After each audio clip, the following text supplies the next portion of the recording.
that's a good enough. That's best. You know what? That was spiritual. Because a part of this lecture is based on best. And we're going to put the God bass and bastet. Ashe. Because we had 2 cats we started feeding, 2 stray cats, a month before my mama made the transition. That was summer of 2006.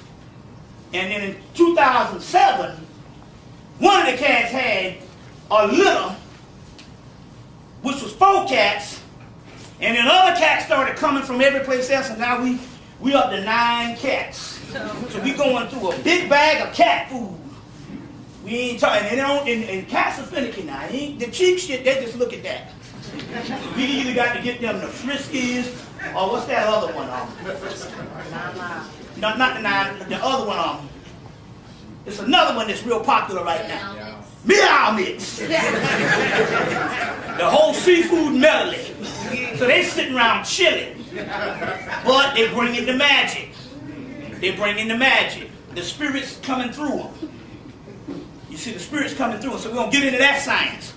We're going to get into that science. I went into it a little bit last night on this awesome thing we did last night. It was almost maybe, we did 3 hours last night. So we got into that and also.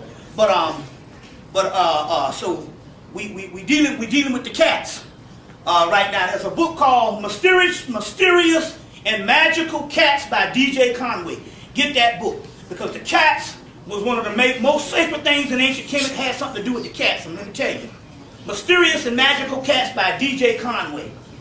And I would advise you to get you a little kitten if you can. You know what I'm saying? You know.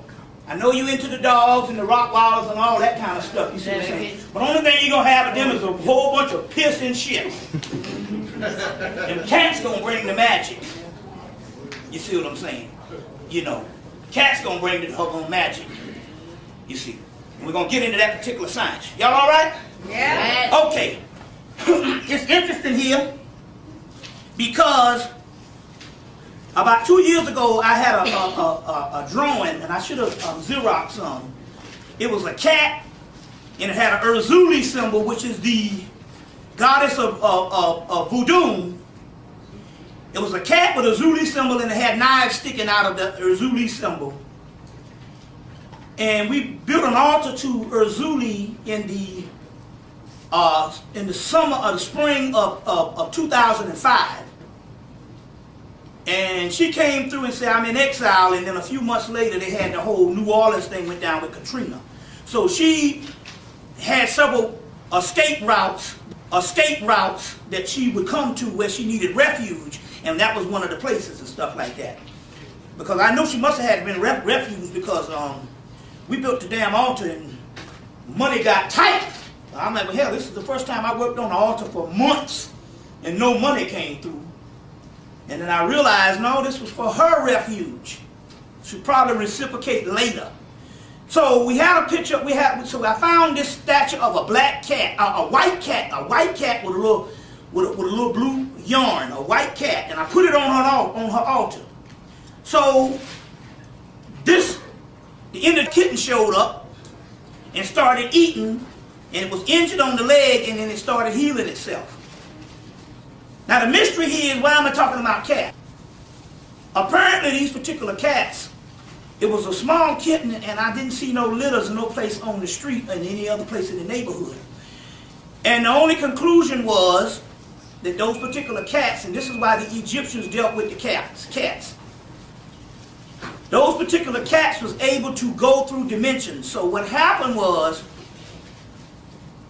this cat showed up, and I think the cat came from New Orleans. So this cat walked into a dimension and showed up in our backyard and started feeding because it was wounded.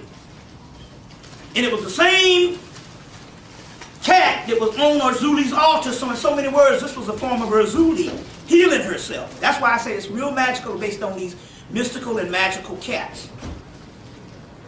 Now, where I'm going with this is this. We have another cat we called Tiger.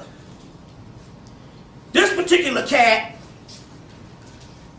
was wounded It had two side pus spots on both sides. And it was like a taupe brown cat, like a coffee brown cat with black stripes. We call it a tiger. So I asked the spirit realm, would this cat be able to be saved? This was about a year ago. They said, no, look like he's on his way out. And then one day that sick cat disappeared and came back the next day. It was emaciated, ribs showing and all that. But it came back the next day, fully healed, and big as a damn dog in a day. So whatever it was, this cat went into another realm. So don't think that it's sitting up when I'm talking about animals. Hell, that's what your people dealt with. That is fundamentally African.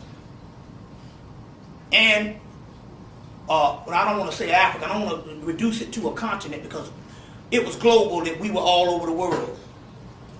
But the cat came back fully healed. Then all of a sudden, on December the 25th this year, a cat gets out in the San Francisco or San Diego Zoo. Killed one guy and wounded two other ones.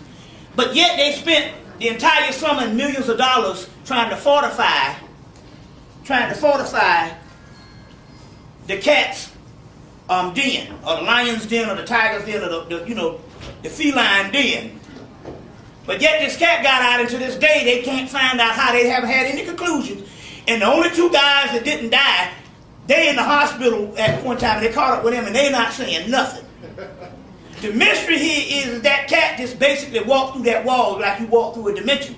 Well, number one, now it's December 25th, which was a gateway that I talked about, on a festival that's older than Jesus. And this cat just basically goes through a dimension and walks through the other side and starts attacking people.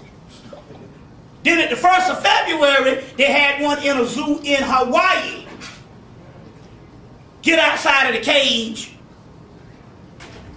And the only reason why they didn't kill it is because it got out early in the morning, the zoo wasn't open, and they was able to get it back in the cage. So here goes again. What's happening? We're talking about dimensions bumping into each other. And we're talking about, we got these cats in our backyard and we feeding them, but they're going in and out of dimensions. Going in and out of dimensions. You see, so this is a very powerful stuff that's happening. And if you go into the, other than the DJ Conway Mysterious and Magical Cat, you go into the mythology section at Barnes & Noble's and stuff, you will see, in the Egyptian section, you will see whole books on the Egyptian myths of the Egyptian based on cats. It's very key. So in so many words, these cats are harbingers of the ancestral souls. And in so many words, the ancestors can actually contact you through these particular cats. And you need to study it and become one.